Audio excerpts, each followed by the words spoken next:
नमस्कार, आप देख रहे हैं आईएनडी स्पेशल तारीख से पहले की तैयारी और मैं हूं आपके साथ संचिता शुक्ला।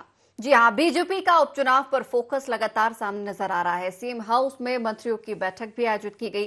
कहा जा रहा है कि इस बैठक में तैयारियों के अंतिम रूप के संबंध में चर्चा हुई है। उपचुनाव की रणनीति को अंतिम रूप दिया गया है। 14 कमेटियां बनाकर 3-3 मंत्रियों को नई जिम्मेदारी सौंपी गई है।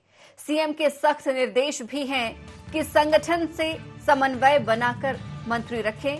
सीएम हाउस में मंत्रियों की बैठक बुलाई गई। मंत्रियों को चुनाव क्षेत्रों की अलग अलग जिम्मेदारी सौंपने का निर्णय लिया गया। उपचुनाव के लिए 14 अलग अलग कमेटियां भी बनाई गई। हर कमेटी में 3-3 मंत्रियों को रखा गया। बैठक में सीएम ने संगठन से समन्वय बनाने को लेकर भी खासा जोर दिया है। बैठक के बाद गृह एवं जेल मंत्री डॉक्टर नरोत्तम मिश्रा ने भी बयान दिया। उन्होंने बताया कि 7 अक्टूबर तक के कार्यक्रमों को लेकर बातचीत हुई है। सरकार की योजनाओं की एक एक बिंदु पर बातचीत हुई है। शिक्षा, महिला सशक्तिकरण, जल जीवन समेत अन्य कार्यक्रमों का आयोजन होगा। वैक्सीनेशन महाअभियान पर चर्चा हुई। जिलों के प्रभारी मंत्रियों को दायित्व सौंपा गया है। मध्य प्रदेश में खंडवा लोकसभा, पृथ्वीपुर, जोबट और रैगा विधानसभा के उपचुनाव होने हैं। जल्द ही तारीखों का ऐलान भी हो सकता है, जिसके बाद से ही माना जा रहा है कि ये बड़ी बैठक थी कल सीएम हाउस में, जिसके बाद मुख्यमंत्री शिवराज सिंह चौहान ने तमाम मंत्रियों को बुलाया। कमेटियां बनाई गई, 3-3 मंत्रियों को रखा, सख्त हिदायत भी दी गई और कहा जा रहा है कि तैयारियों को अंतिम रूप देने में भाजपा जुटी हुई है।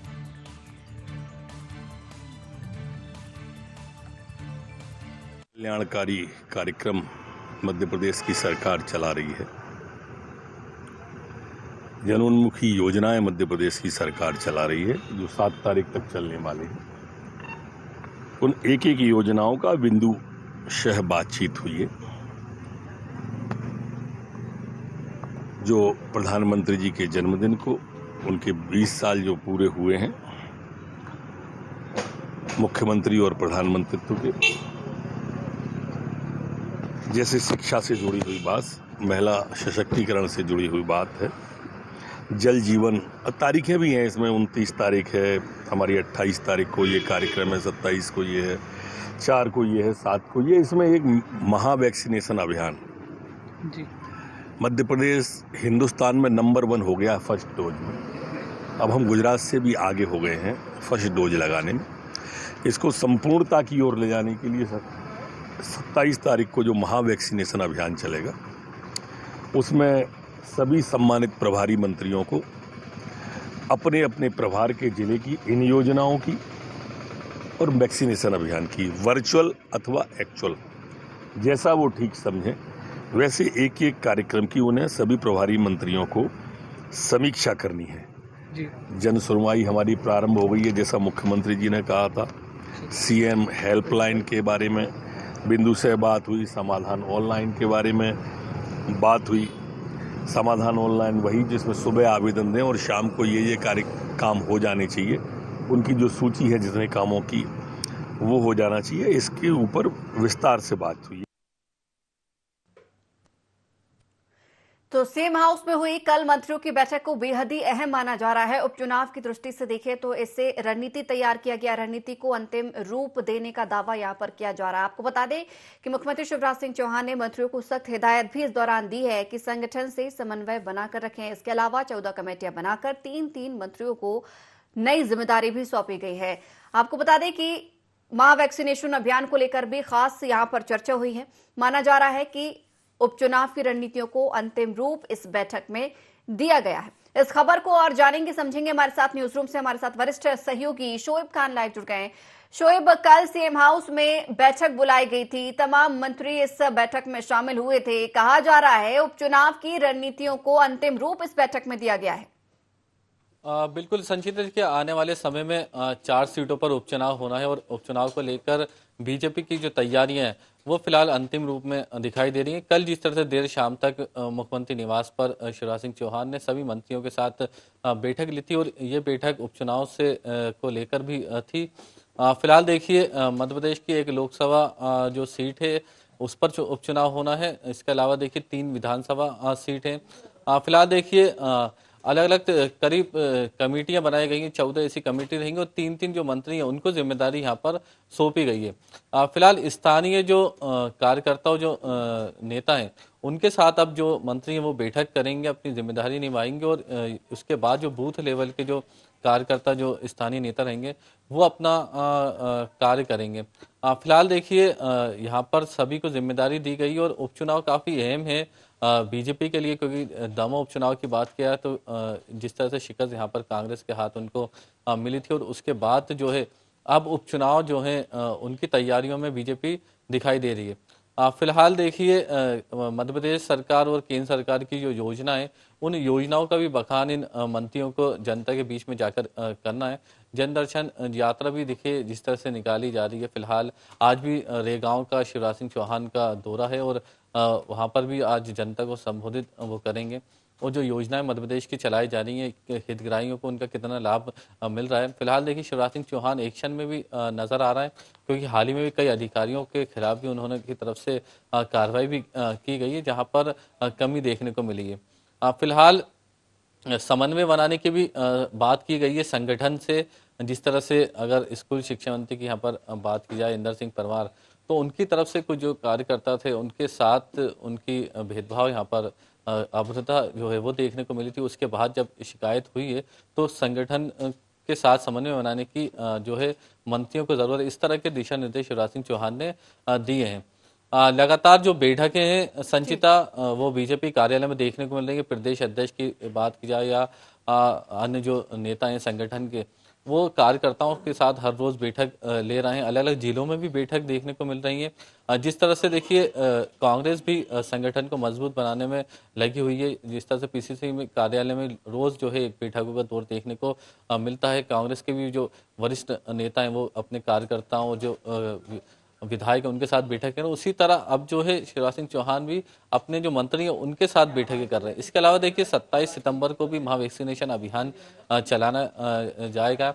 जिस तरह से 5 करोड़ 80 लाख से ज्यादा की जो जनता है उसको डोज लगना है पहला और पूरे मध्य प्रदेश को जो है वैक्सीनेट हो जाए सितंबर के आखिरी माह तक, तो ये भी टारगेट सरकार के सामने है। शोएब, अभी तक कहा जा रहा है कि 83% वैक्सीनेशन हो चुका है, 17% महज बचा है, तो माना जाए सरकार का जो अगला टारगेट है वो 17% ही होगा, यानी कि जो 27 सितंबर को महा वैक्सीनेशन अभियान होना है उसमें टारगेट को पूरा करने 100% तक ले जाने का लक्ष्य होगा।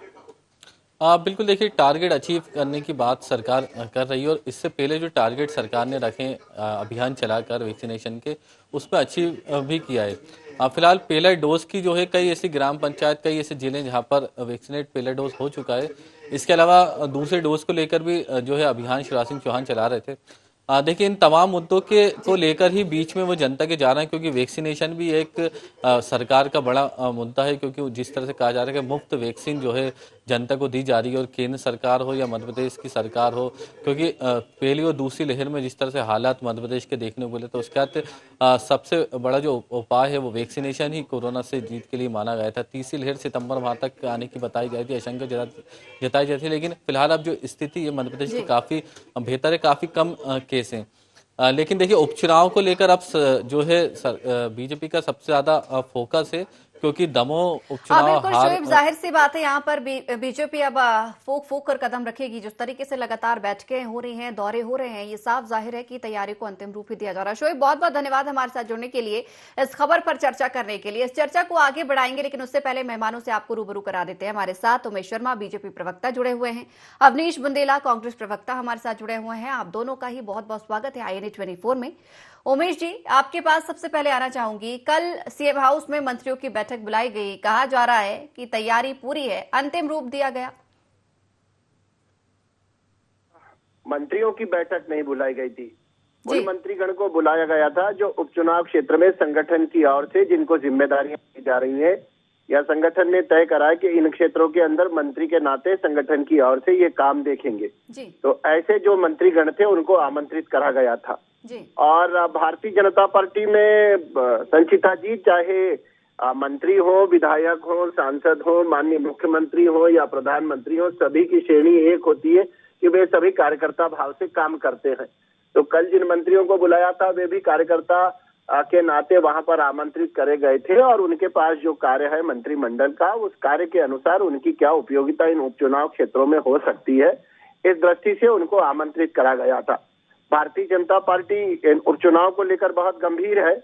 जो तीनों चारों उपचुनाव होना है, खंडवा का लोकसभा का जो उपचुनाव है, या रेगांव या पृथ्वीपुर जोवट का जो तीनों चुनाव है, उन चुनाव को लेकर भारतीय जनता पार्टी की संगठनात्मक इकाइयों की निरंतर बैठक चल रही है और उन्हीं बैठकों के क्रम में ये भी एक बैठक थी। उमेश जी, कहा यह भी जा रहा है कि कहीं ना कहीं देखा जाए संगठन से समन्वय नहीं बन पा रहा मंत्रियों का, जिसको लेकर सीएम ने सख्त निर्देश भी दिए हैं कि संगठन से समन्वय बनाकर रखें। ऐसा तो मुझे लग रहा है कि मीडिया में कयासबाजियां होती हैं, सभी मित्रों का अपना दृष्टिकोण होता है। मीडिया के मित्र जो अपने उनके सूत्र होते हैं, उनसे इधर उधर चर्चा करके इस प्रकार के समाचारों का निर्माण करते हैं, पर ये समाचार वास्तविक नहीं है। मुख्यमंत्री जी ने इस प्रकार का ना तो किसी को कोई नसीहत दी है। मुख्यमंत्री का सीधा सीधा आग्रह ये था कि जो जिम्मेदारी, उमेश जी आप जानते होंगे कौन से मंत्री का यहाँ पर नाम उछला था? उनके आवास पर बीजेपी कार्यकर्ताओं की बैठक हुई थी, कहीं ना कहीं उनका नाम उछला था कि ठीक तरीके से वार्तालाप नहीं हुई कार्यकर्ताओं के साथ, नाराजगी देखी गई थी। किसी एकाध अपवाद में ऐसा होता है कि कार्यकर्ता स्तर पर मंत्री जी का संवाद नहीं हो पाता है, तो उस एक अपवाद को पार्टी की नीति या दिशा नहीं माना जा सकता है। सभी मंत्रीगण जो है वो जवाबदारी से काम कर रहे हैं। एक संचिता दी, जो आपने मूल भाव व्यक्त करा था, आपके संगठन से समन्वय नहीं हो पा रहा है, तो आप संगठन और सरकार का संबंध समझ लीजिए, भारतीय जनता पार्टी के दृष्टिकोण से समझ लीजिए। भारतीय जनता पार्टी का जो संगठन होता है वो माता के समान होता है और सरकार जो होती है वो शिशु की भांति है। बहुत सारी सरकार होती है, जैसे एक सबल और सक्षम माता की बहुत सारी संतानें होती है, ऐसे अनेकों राज्यों में भारतीय जनता पार्टी की सरकारें होती है, वो शिशु रूप में होती है, पर संगठन जो है वो एक में होता है, एक होता है, वो माता के स्थान पर होता है। तो जैसे माता के प्रति अनुराग होता है, वैसे ही भाव के साथ सरकार एक काम करती है।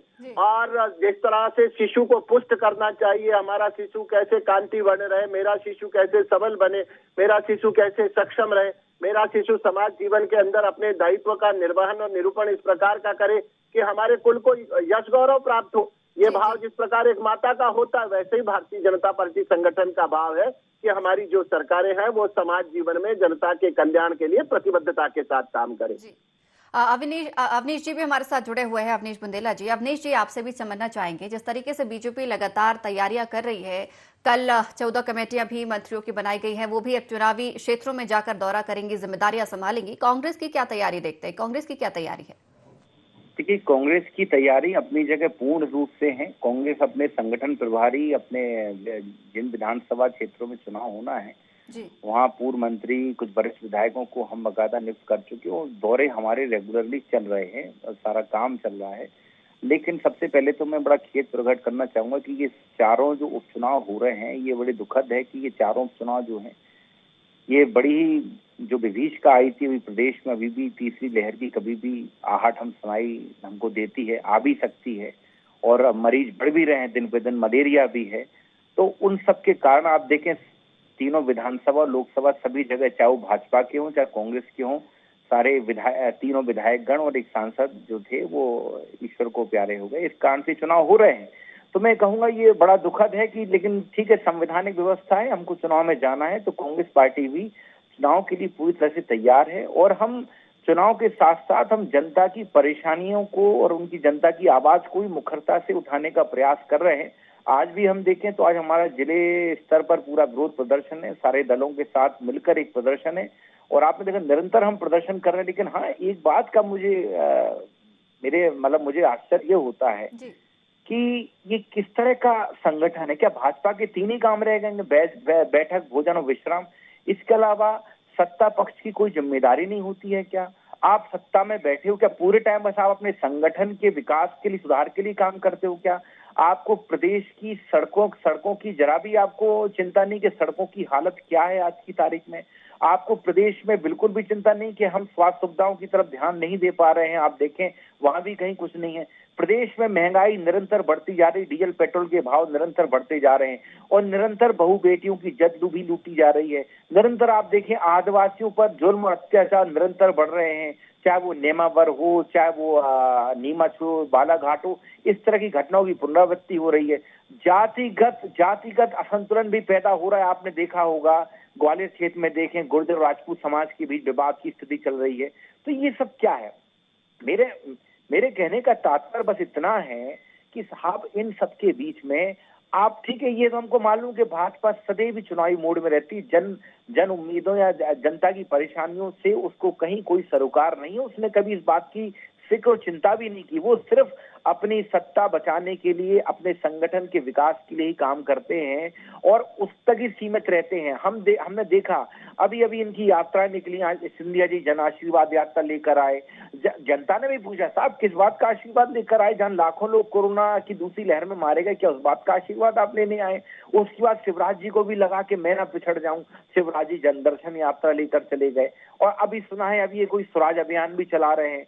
तो मुझे सबसे पहली बात ये बताएं कि किस बात की इनकी बैठकें होती हैं, ये कैसी बैठकें हैं जो कभी खत्म नहीं होती हैं।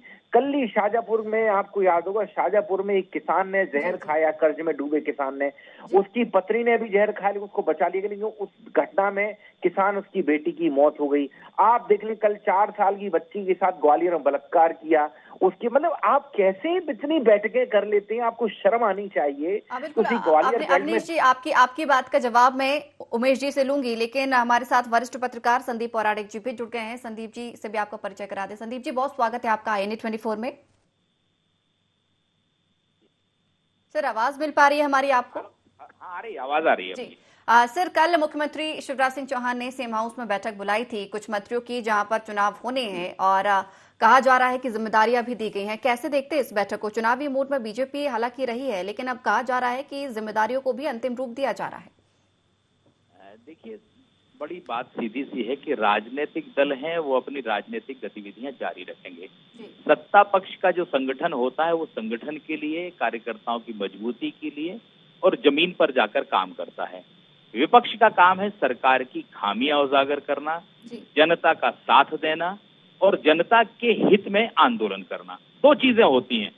सत्ता पक्ष अगर संगठन की बात करते हैं, जहां तक हम उसी दल की जब सत्ता की बात करते हैं तो उसकी जिम्मेदारी होती है कि जनता की योजनाओं को जनता तक पहुंचाए, उनके जीवन में उत्तरोत्तर वृद्धि लाए और उनकी समस्याओं का निदान करे।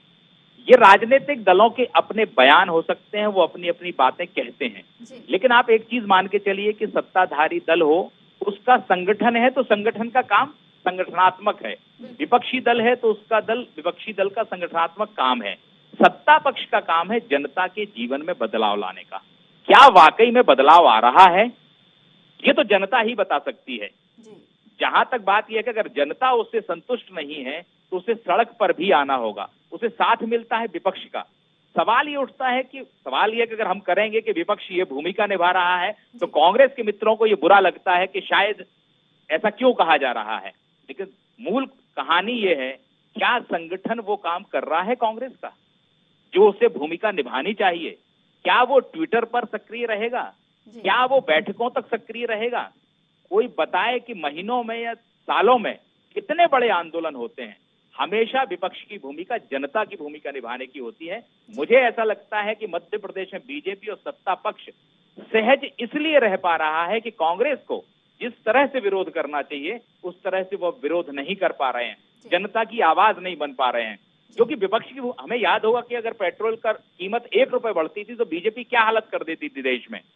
आज कांग्रेस वो नहीं कर पा रही है, तो क्यों नहीं कर पा रही है, इसका भी विश्लेषण होना चाहिए। मेरा ये मानना है कि बेहतर लोकतंत्र के लिए विपक्ष का मजबूत होना भी जरूरी है और तभी मजबूत होगा जब उसका संगठन मजबूत होगा, कार्यकर्ता जमीन पर सक्रिय दिखेगा।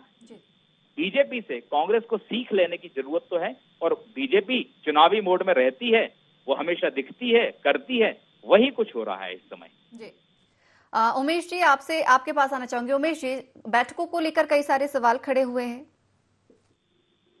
नहीं, बैठकों को लेकर कोई विवाद नहीं है। जो अवनीश जी कह रहे थे कि भारतीय जनता पार्टी के केवल 3 काम, भोजन, बैठक और विश्राम, तो ये 3 काम के सहारे सर हमने आपकी बहुत विराट पार्टी को जो है ना वो बोना कर दिया है, लघुत्तम बना के पटक दिया है। पूरे भारतवर्ष के अंदर इस समय कांग्रेस पार्टी की जो दुर्गति हो रही है इसी भोजन बैठक और विश्राम के कारण है। कांग्रेस पार्टी की स्थिति तो ये हो गई है कि 20 अगस्त को इनकी मलिकाए आलिया, हिंदुस्तान की कांग्रेस पार्टी की मलिकाए आलिया आदरणीय सोनिया गांधी जी वर्चुअल मीटिंग बुलाती है अपोजिशन की, उसमें बहुजन समाज पार्टी शामिल नहीं होती है, उसमें समाजवादी पार्टी शामिल नहीं होती है। आप पार्टी आरोप लगाती है कि हमको तो न्योता ही नहीं मिला है। शरद पवार जी सार्वजनिक रूप से बयान देते हैं कि कांग्रेस पार्टी एक ऐसा जमींदार है कि जिसके पास एक पुरानी और जर्जर हवेली के सिवा कुछ बचा नहीं है। कांग्रेस पार्टी के G23 के जो नेता सलमान खुर्शीद और गुलाम नबी आजाद जैसे हैं वो कांग्रेस पार्टी के नेतृत्व पर प्रश्न खड़ा करते हैं। कांग्रेस पार्टी का आला कमान अभी तक अपना एक पूर्णकालिक अध्यक्ष नहीं बना पाया है। सोनिया गांधी जी अंतरिम अध्यक्ष बनकर बैठी है। एक बूढ़ी और अपने पुत्र को सक्षम बनाने की उम्मीद में जूझती महिला के अलावा उनकी कोई छवि बन नहीं पाई है। उन्होंने अपने पुत्र मोह में कांग्रेस पार्टी को दांव पर लगा दिया है। पूरी कांग्रेस पार्टी सिमट कर रह गई है। वर्चुअल मीटिंग में आदरणीय सोनिया गांधी जी ने जो वक्तव्य दिया था, अवनीश जी को मैं याद दिलाना चाहता हूं। उन्होंने कहा था कि हमको भय और दबाव से मुक्त होना पड़ेगा, हमको अपनी मजबूरियों से मुक्ति पाना पड़ेगी, हमको सीमा से बाहर निकलना पड़ेगा। तो आदरणीय पर कौन सा भय और दबाव है? क्या जमाई राजा पर केस चल रहा है, जमानत पर छूटे, इस बात का दबाव है? क्या नेशनल हेराल्ड के भ्रष्टाचार से घबराई हुई है? तो मुझे लग रहा है कि जब एक उंगली आप दूसरे की तरफ उठाते हैं तो 3 उंगलियां आपकी तरफ भी उठती है। और जहां तक उनके बाकी के प्रश्न थे, भारतीय जनता पार्टी प्रदेश के अंदर प्रतिबद्धता के साथ काम कर रही है और किसी भी पार्टी के मूल्यांकन का जो सबसे बड़ा मापदंड इस संघीय ढांचे में निर्धारित है, लोकतंत्र में निर्धारित है, वो होता है चुनाव। और भारतीय जनता पार्टी अगर आज 15 सालों से निरंतर चुनाव जीत रही है, कांग्रेस पार्टी के मित्र बार बार ये पीठ जरूर थपथपाते हैं कि हमने पिछले चुनाव में हरा दिया था, तो 4-5 सीटों का मामूली सा अंतर बचा था और उस सरकार को आप संभाल नहीं पाए। हमारी भोजन बैठक और विश्राम की चिंता छोड़ने के बजाय आप तो जो उम्रदराज और बूढ़े और वयोवृद्ध नेता हो चुके हैं, उनके झुके हुए कंधों पर वजन लादना कम करिए। आखिर 80 साल के कमलनाथ जी से कितना काम लेंगे आप? है तो कांग्रेस पार्टी को विचार करना चाहिए पूरे देश भर में, क्योंकि ये प्रदेश का चैनल है तो मैं प्रदेश पर केंद्रित करके बात करना चाहता हूँ कि इन्हीं के तो पार्टी के उमंग सिंगार ने कहा था कि सबसे बड़ा माफिया दिग्विजय सिंह जी है। शराब की तस्करी के माफिया दिग्विजय सिंह जी को बोला था, रेत खनन का माफिया दिग्विजय सिंह जी को बोला था। और अभी अरुण सिंह जी के साथ क्या, अरुण यादव जी के साथ क्या किया जा रहा है? जो नौजवान नेतृत्व है, एक वृद्ध और महत्वाकांक्षी नेतृत्व है, प्रदेश अध्यक्ष भी उनको रहना है, नेता प्रतिपक्ष भी उनको रहना है। एक चमकदार चेहरा था ज्योतिरादित्य सिंधिया जी का कोहिनूर जैसा, तो ये दिग्विजय सिंह जी और कमलनाथ जी की दुर्बी संधि के चलते उनको साइड ट्रैक करा गया। कोहिनूर तो पार्टी को मिला ना जी, कोहिनूर तो पार्टी को मिला।